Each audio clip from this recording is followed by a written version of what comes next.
Hello दोस्तों, स्वागत है आप सभी का फिर से एक बार ओपन लाइव स्टडी में। तो यह हिस्ट्री का लास्ट पार्ट रहेगा। हिस्ट्री यहाँ पे जो भी क्वेश्चंस बन सकते थे वो सारा क्वेश्चंस मैं बता दिया हूँ। तीन ही वीडियो में मैंने सारा चीज़ बताने का प्रयास किया हूँ। और मैं बताता चलूँ कि हिस्ट्री से संबंधित आपको 4 से 5 क्वेश्चन पूछे जाते हैं, जिसमें आपको 2000 ईस्वी में भी पूछा जाएगा जो अभी नज़दीकी में है, और 20वीं सदी के, 19वीं सदी का भी, 18वीं सदी, इसके पिछले वाले भी क्वेश्चन भी उससे पूछे जाते हैं। तो पिछले में से एक दो क्वेश्चन पूछे जाते हैं। आधुनिक भारत से ज़्यादातर क्वेश्चन पूछे जाते हैं, तो मैंने आधुनिक भारत से कुछ ज़्यादा ही क्वेश्चन लेने का प्रयास किया है। जहाँ से क्वेश्चन पूछते हूँ मैं सारा चीज़ बताने का प्रयास किया हूँ। आइए क्लास को कवर करते हैं। वीडियो को लाइक नहीं किया तो लाइक कर, शेयर नहीं किया तो शेयर कर दीजिएगा। चैनल पर नए तो चैनल सब्सक्राइब, बेल आइकन को प्रेस कर लीजिएगा। किसी प्रकार के मन में सवाल उत्पन्न हो रहा है तो आप कमेंट कर सकते हैं। आइए क्वेश्चन को करते हैं। पहला क्वेश्चन है हमारा, निम्न में से किस मराठा शासक ने हिंदी एवं संस्कृत के विद्वान कलश को अपना सलाहकार बनाया था? किसको? कलश को अपना सलाहकार बनाया था। किसके द्वारा? तो मराठा शासक के द्वारा। इसको हम लोग थोड़ा ध्यान से पढ़ेंगे क्योंकि यहाँ से क्वेश्चन अधिक मात्रा में पूछा जाता है। तो इस क्वेश्चन का आंसर क्या हो जाता है? आंसर की संभाजी के द्वारा। ठीक है, मेरे साथ बोलते चलिएगा ताकि इसी वीडियो में सारा क्वेश्चन आपको ध्यान से हो जाए, रूबरू हो जाए। किस यूरोपीय कंपनी का आगमन भारत में सबसे पहले हुआ था? याद रखिएगा, किस यूरोपियन कंपनी का आगमन। तो आपका आंसर क्या हो जाता है? आपका आंसर इस क्वेश्चन का पुर्तगाली सही हो जाएगा। नेक्स्ट क्वेश्चन आपके बोर्ड पे फिर से पूछा जा सकता है कि वर्ष 1498 ईस्वी में वास्को डी गामा भारत में कहाँ उतरा था? तो ये क्वेश्चन काफ़ी इंपॉर्टेंट है। आपसे ये भी पूछा जा सकता है कब आया, तो 1498 ईस्वी में। तो 98 नंबर क्वेश्चन का भी पूछा है कालीकट के अंदर। ये चीज़ें आपको बता देना है। आइए अगला क्वेश्चन देखते हैं। पुर्तगालियों ने 1503 ईस्वी में भारत के किस स्थान पर अपने प्रथम व्यापारी कोठी स्थापित किया था? पुर्तगालियों के द्वारा 1503 ईस्वी में भारत के किस स्थान पर क्या किया गया था? अपना प्रथम व्यापारी कोठी यानी कि प्रथम जगह का चुनाव किया गया, तो वहाँ पे घर बनाया गया था। ये चीज़ आपको तो कोचीन के अंदर, किसके अंदर? कोचीन बंदरगाह के अंदर है। क्वेश्चन पूछेगा कि ब्रिटिश उपनिवेश का भारत में पहली राजधानी थी। तो इस क्वेश्चन का आंसर क्या हो जाएगा? सेंचुरी का, यानी कि 100 नंबर क्वेश्चन का कोलकाता। काफ़ी बेहतरीन क्वेश्चन आपके बोर्ड पे फिर से लगने वाला है कि 1759 ईस्वी में बेदारा की लड़ाई किसके मध्य हुई थी? तो 101 नंबर क्वेश्चन का आंसर क्या हो जाता है? डच अंग्रेजी। ठीक है, आइए अगला प्रश्न आपके बोर्ड पे लग चुका है कि थल मार्ग से भारत आने वाला प्रथम ब्रिटिश यात्री कौन था? तो इस क्वेश्चन का answer John Milton hall.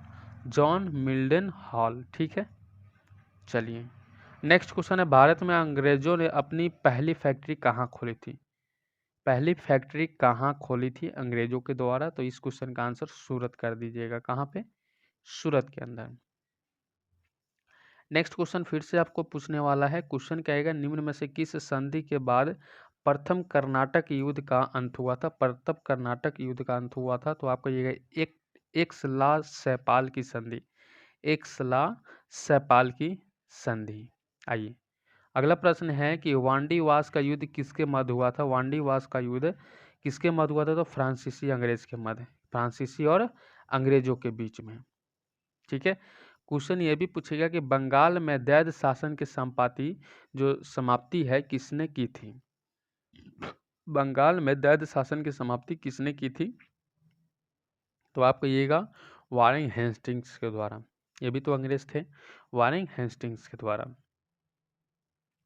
Question पूछेगा कि द्वितीय आंग्ल मैसूर युद्ध में हैदर अली को किसने पराजित किया था? हैदर अली को किसने पराजित किया था? तो सर आयरकुट ने। D number option. ठीक है, नेक्स्ट क्वेश्चन आपसे पूछेगा एक प्रकार का ये क्या है? तो एक प्रकार का मिलान है। क्या है? एक प्रकार का मिलान है, और ये इसका आंसर यहाँ पर नीचे कमेंट सेक्शन में करना है। तो हम लोग यहाँ पर मिलान कर लेते हैं सबसे पहले। तो 108 नंबर क्वेश्चन का मिलान किस प्रकार से कीजिएगा, ये चीज़ें आपको मेंशन करना है, और ये चीज़ें आपको पूछा जा सकता है। एक आपको क्या करेगा, ऐसे क्वेश्चन फंसा कर आपको समय किल करने के लिए देगा। तो यहाँ पर देख लीजिएगा तो आपको ज़्यादा समस्या नहीं होगा। ठीक है, तो क्या हो सकता है? सूरत की संधि कब हुई थी? क्वेश्चन ये पूछेगा। तो 1775 के अंदर हुआ था। ठीक है, चलिए पुरंदर की संधि कब हुई थी? तो पुरंदर की संधि 1776 में हुआ था। बड़गांव की संधि कब हुआ था? तो 1779 में। और देवगांव की संधि कब हुआ था? तो 1803 ईस्वी में। ये लाइन से दिया गया है, कभी कभी लाइन से नहीं देता है, तो ये चीज़ें ये नंबर ऑप्शन के साथ सही हो जाते हैं। आइए नेक्स्ट क्वेश्चन करते हैं। यहाँ पे नेक्स्ट क्वेश्चन है कि इस्तमरार मिस्त इस्तमरारी जमींदार बंदोबस्त की शुरुआत किसने किया था? इस्तमरारी जमींदारी बंदोबस्त का शुरुआत किसने किया था? तो 109 नंबर क्वेश्चन का कर्नवालिस आपको कर देना है। चलिए अगला प्रश्न आपको बोर्ड पर लग चुका है। क्वेश्चन कहिएगा कि अस्थाई बंदोबस्त भारत में किन भागों में लागू किया गया था? तो 110 नंबर क्वेश्चन का बंगाल, बिहार, मद्रास के अंदर लागू किया गया था। चलिए नेक्स्ट क्वेश्चन है कि भारत में रैयतवाड़ी बंदोबस्त शुरुआत सर्वप्रथम कहाँ हुआ? तो यह क्वेश्चन मोस्ट बीबीआई है, क्वेश्चन पूछा हुआ क्वेश्चनों में से है और अच्छा क्वेश्चन में से है, तो यहाँ पे तमिलनाडु आपको सही हो जाएगा। रैयत बंदोबस्त सर्वप्रथम कहाँ लागू किया गया था? ये चीज़ शुरुआत किया गया था तो आपको तमिलनाडु के अंदर। चलिए अगला क्वेश्चन है यहाँ पे, ये क्वेश्चन यहाँ पे आपको एग्जाम हॉल में एक ही क्वेश्चन पूछेगा, निम्नलिखित में से कौन सा सही सुमेलित नहीं है, इस प्रकार से पूछेगा, तो आपका आंसर क्या हो जाता है? चुआर विद्रोह मध्य प्रदेश सुमेलित नहीं है। संस्थाल विद्रोह भागलपुर, तेहाग आंदोलन बंगाल और मोपला विद्रोह केरल सही है। नेक्स्ट क्वेश्चन देखते हैं। निम्न में से किसने कांग्रेस को सूक्ष्मदर्शी संस्था कहा था? तो 113 नंबर क्वेश्चन का आंसर क्या हो जाएगा? डफरिन। ठीक है। चलिए अगला प्रश्न है, लैंड होल्डर्स सोसाइटी की स्थापना कब हुई? तो लैंड होल्डर्स सोसाइटी की स्थापना कब हुई थी? तो आपको बताना है 1838 ईस्वी में लैंड होल्डर्स सोसाइटी का स्थापना हुआ था। चलिए नेक्स्ट क्वेश्चन है कि इंडिया एसोसिएशन की स्थापना कब हुई थी? इंडिया एसोसिएशन की स्थापना 1876 के अंदर हुआ था। नेक्स्ट क्वेश्चन आपको बोर्ड पर लग चुका है कि बंगाल विभाजन विरोधी आंदोलन प्रारंभ किस तिथि को हुआ था? ये क्वेश्चन आपसे पूछा जा सकता है, तो आप कहिएगा 7 अगस्त 1905 के अंदर, 7 अगस्त 1905 के अंदर। चलिए नेक्स्ट क्वेश्चन आपसे पूछा जा सकता है कि बंगाल विभाजन के विरोध में निम्न में से कब शोक दिवस मनाया गया था? तो 117 नंबर क्वेश्चन का आंसर क्या हो जाता है? 16 अक्टूबर 1905 ईस्वी में, 16 अक्टूबर 1905 ईस्वी के अंदर। नेक्स्ट क्वेश्चन है कि संजीवनी नामक पत्र की रचना किसने की थी? संजीवनी नामक पत्र की स्थापना कृष्ण कुमार मित्र के द्वारा किया गया था, कृष्ण कुमार मित्र के द्वारा किया गया था। नेक्स्ट क्वेश्चन है कि पहली बार स्वराज की मांग किसने दी थी? पहली बार स्वराज की मांग दादा भाई नौरोजी के द्वारा दिया गया था। डी नंबर ऑप्शन, दादा भाई नौरोजी के द्वारा पहली बार स्वराज का स्थापना का यहाँ पे जो मांग दिया गया था। नेक्स्ट क्वेश्चन आपसे पूछा जा सकता है, कांग्रेस के 1906 के कलकत्ता अधिवेशन की अध्यक्षता किसने किया था? क्वेश्चन पूछा जा सकता है कि कांग्रेस के 1906 के कलकत्ता अधिवेशन की अध्यक्षता किसके द्वारा किया गया था? तो आप कहिएगा सर ऐसे क्वेश्चन दादा भाई नौरोजी के द्वारा किया जाता है। चलिए अगला प्रश्न है कि निम्न में से किसके नेतृत्व में 1906 ईस्वी में मुस्लिम लीग की स्थापना हुई थी? निम्न में से किसके नेतृत्व में 1906 ईस्वी में मुस्लिम लीग की स्थापना हुई थी? तो 121 नंबर क्वेश्चन का आंसर क्या हो जाता है? ए और बी दोनों, यानी कि सलीमुल्लाह खां और आगा खां के द्वारा। आइए अगला प्रश्न देखते हैं कि भारतीय राष्ट्रीय कांग्रेस की स्थापना किसने की थी? तो सर्वप्रथम की बात की जा रही है, तो 122 नंबर क्वेश्चन का एलन एक्टोबियन ह्यूम, एलन एक्टोबियम होम के द्वारा। आइए नेक्स्ट प्रश्न आपके बोर्ड पर लग चुका है, क्वेश्चन थोड़ा लॉन्ग है, तो इतना इजी भी क्वेश्चन आपके एग्जाम हॉल में हमेशा नहीं पूछता है, थोड़ा सा लॉन्ग थोड़ा सा छोटा, सारे तरह के क्वेश्चन से रूबरू कराने का मैं प्रयास कर रहा हूँ। और इस बार मैंने जो भी क्वेश्चन बनाया है सारे अच्छे लेवल के क्वेश्चन बनाने का प्रयास किया है। कांग्रेस के 1916 के लखनऊ अधिवेशन में कौन सा मुख्य दूरगामी परिणाम वाला निर्णय लिया गया था? तो 123 नंबर क्वेश्चन का आंसर क्या हो जाएगा? मुस्लिम लीग के पृथक निर्वाचन क्षेत्र की मांग स्वीकार की है। आइए क्वेश्चन अगला है, निम्नलिखित में से कौन 1916 के लखनऊ के कांग्रेस अधिवेशन के विषय में असत्य है, यानी कि गलत है? तो इस क्वेश्चन का आंसर क्या हो जाएगा? अंबिका चरण मजुमदार ने इसकी अध्यक्षता नहीं की थी, ये एकदम से सही है, यहाँ पे ये नंबर ऑप्शन करेक्ट है। नेक्स्ट क्वेश्चन देखते हैं। यहाँ पे अगला प्रश्न आपके बोर्ड पे फिर से क्वेश्चन पूछा गया है कि भारत में सबसे पहले होम रूल लीग की स्थापना किसने की थी? होम रूल लीग की स्थापना किसने किया था? तो अब बाल गंगाधर तिलक के द्वारा। ठीक है। नेक्स्ट क्वेश्चन करते हैं यहाँ पे अगला प्रश्न आपके बोर्ड पे कि निम्नलिखित में से होम रूल आंदोलन से नहीं जुड़ा था? तो 126 नंबर क्वेश्चन का आंसर क्या हो जाएगा? सी आर दास, सी आर दास आपका बिल्कुल सही हो जाता है। अगला टॉपिक अगला क्वेश्चन आपको बोर्ड पे लग चुका है कि खेरा सत्याग्रह 1918 ईस्वी में गांधी जी के प्रमुख सहयोगी कौन था? तो 127 का क्वेश्चन का आंसर क्या है? सरदार वल्लभ भाई पटेल और इंदुलाल याग्निक के द्वारा, यानी कि सी नंबर ऑप्शन सही हो जाते हैं। कभी कभी ऐसे ऑल ऑफ दीज भी क्वेश्चन पूछ दिए जाते हैं।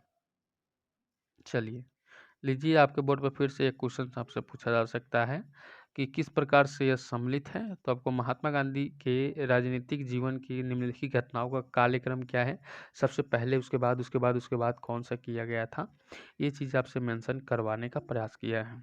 तो लगातार है। सबसे पहले चंपारण सत्याग्रह 1917 के अंदर किया गया था। अहमदाबाद मिल 18 में किया गया था। खेरा आंदोलन और असहयोग आंदोलन क्या किया था, लगातार करते चले गए थे। तो बी नंबर ऑप्शन सही हो जाता है। तो आपके एग्जाम हॉल में जरूरी नहीं है कि एकदम से लाइन दे दे, आपको अलग अलग दे सकता है। निम्नलिखित सत्याग्रहों में से किसका नेतृत्व महात्मा गांधी ने किया था। आप एक टीचर का एग्जाम देने का प्रयास कर रहे हो।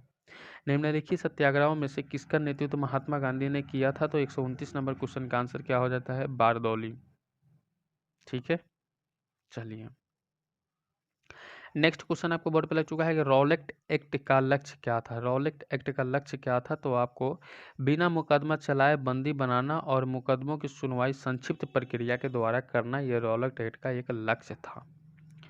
आइए अगले क्वेश्चन क्या पूछा गया है। अगला क्वेश्चन कह रहा है कि 1919 ईस्वी में अखिल भारतीय खिलाफत सम्मेलन का अध्यक्ष किसे चुना गया। तो आपको पता है कि 1919 में क्या क्या हुआ था।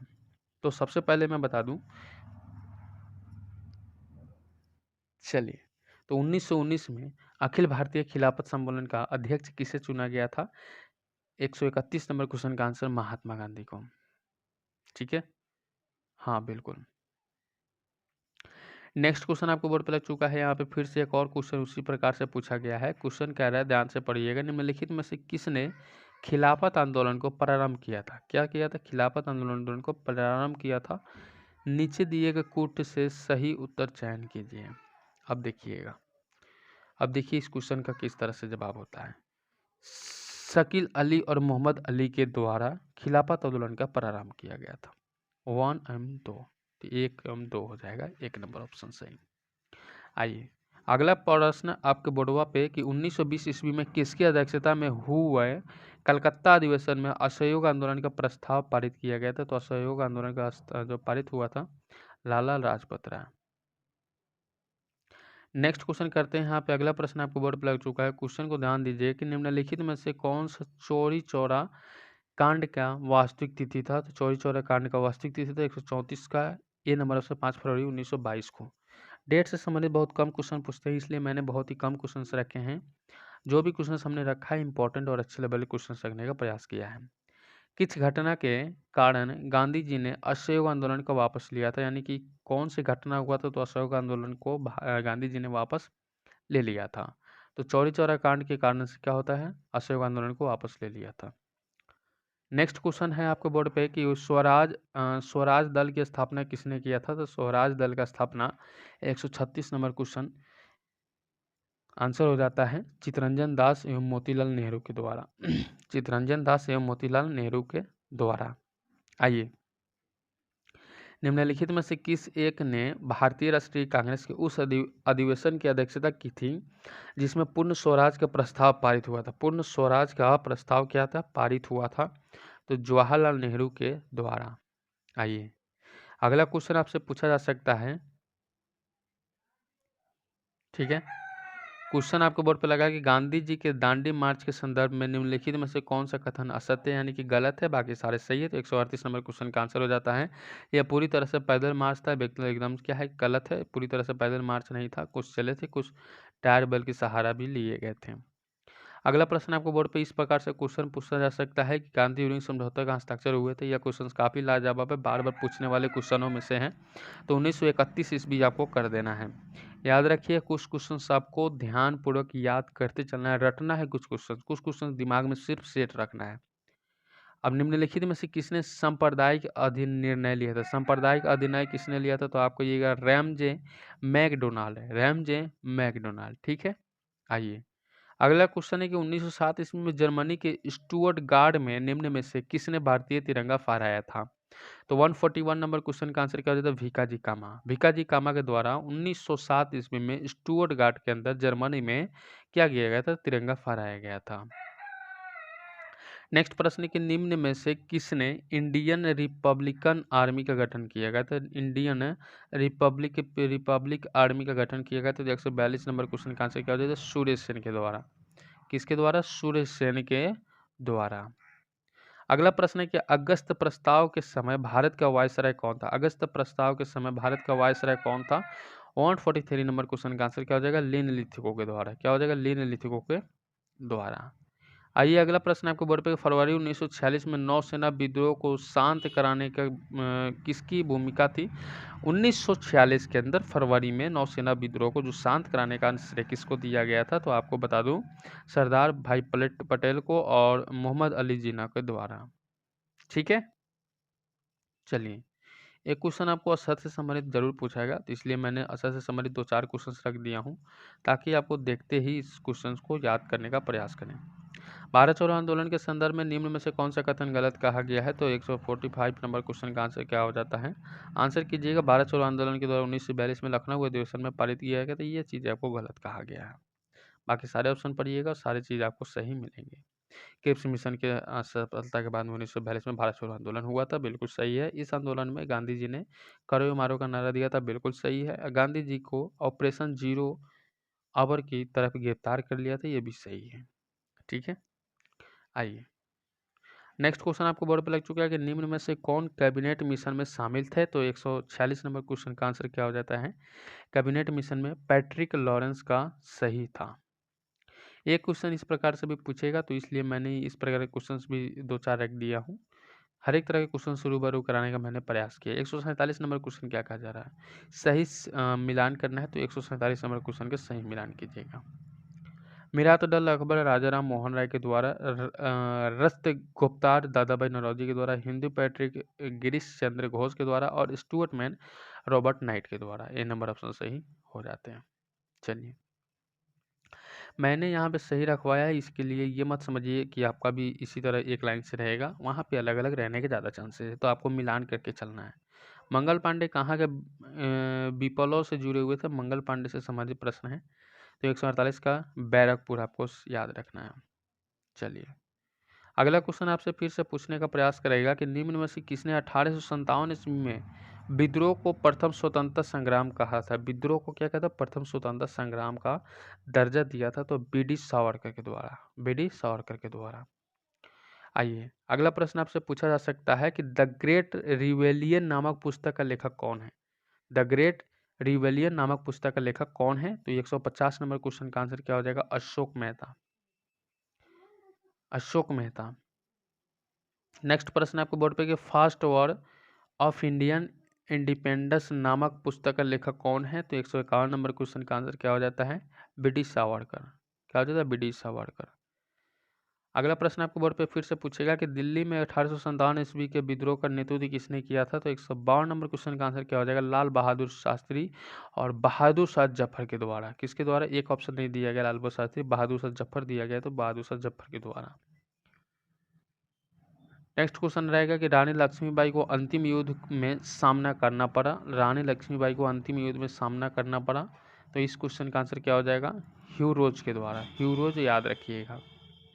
नेक्स्ट प्रश्न है कि निम्न में से कौन इलाहाबाद में 1857 ईस्वी के संग्राम का नेता था? तो 154 नंबर क्वेश्चन का यहाँ पे क्या याद रखिएगा? लियाकत अली याद रखिएगा। अगला प्रश्न याद रखिएगा, क्वेश्चन क्या है? 1857 ईस्वी के संघर्ष में भाग लेने वाले सिपाहियों की सर्वाधिक संख्या क्या थी? तो 155 नंबर क्वेश्चन का अवध से याद रखिएगा। ठीक है, अगला प्रश्न देखते हैं क्या पूछा गया है। क्वेश्चन इस प्रकार से भी रखा जा सकता है, बंकिम चंद्र चटर्जी के प्रसिद्ध उपन्यास आनंद मठ का कथनांक आधारित है, तो कथानांक आधारित है। आंसर कीजिएगा सन्यासी विद्रोह पर। सन्यासी विद्रोह याद रखना है। अगला प्रश्न देखते हैं, अगला प्रश्न क्या पूछा गया है। एक प्रकार से फिर से क्वेश्चन आपसे पूछा जा सकता है, तो क्वेश्चन कहेगा फकीर विद्रोह का नेतृत्व निम्न में से किसने किया था? फकीर विद्रोह बताना है, तो आप कहिएगा मजनू शाह। मजनू शाह याद रख लेना है। चलिए नेक्स्ट प्रश्न आपको बोर्ड पे लग चुका है कि निम्नलिखित में से किसने संथाल विद्रोह का नेतृत्व किया था? संथाल विद्रोह याद रखिएगा। 158 नंबर क्वेश्चन का आंसर सिद्धू एवं कान्हू। सिद्धू एवं कान्हू याद रखिएगा। नेक्स्ट प्रश्न रहेगा कि निम्न में से कौन सा विद्रोह खुटवंटी प्रथा के विरोध की झारखंड में प्रारंभ हुआ था। कहाँ पे प्रारंभ हुआ था, कौन सा विद्रोह, तो खुटवंटी प्रथा का विरोध झारखंड में प्रारंभ हुआ था। तो इस क्वेश्चन का आंसर मुंडा विद्रोह भी कहते हैं, इसको क्या कहते हैं, मुंडा विद्रोह। काफी फेमस है, ये क्वेश्चन पूछने वाला है।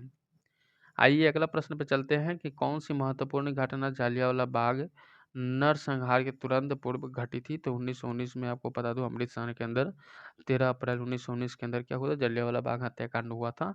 अब यहाँ बता दूं कि महत्वपूर्ण घटना नरसंहार के तुरंत पूर्व घटी हुई थी। इसके पहले घटा हुआ था रॉलेट एक्ट बना था, रॉलेट एक्ट का बनाना, रॉलेट एक्ट का बनाना।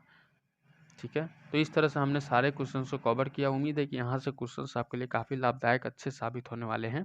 हिस्ट्री का लास्ट शिफ्ट था, और किसी प्रकार की दिक्कत हो तो आप कमेंट कर सकते हैं। चैनल पर नहीं तो चैनल सब्सक्राइब, बेल आइकन को प्रेस कर लीजिएगा। सभी से रिक्वेस्ट रहेगा कि एक बार लाइक कर दीजिएगा। लाइक करने से मैं मोटिवेट होता हूँ। जो भी मन में सवाल है तो कमेंट कर सकते हैं, और अपने दोस्तों से फेसबुक व्हाट्सएप टेलीग्राम पर शेयर नहीं किया तो प्लीज़ शेयर कर दीजिए। मिलते हैं नेक्स्ट वीडियो में, तब तक good bye, best of luck, जय हिंद सभी साथियों को।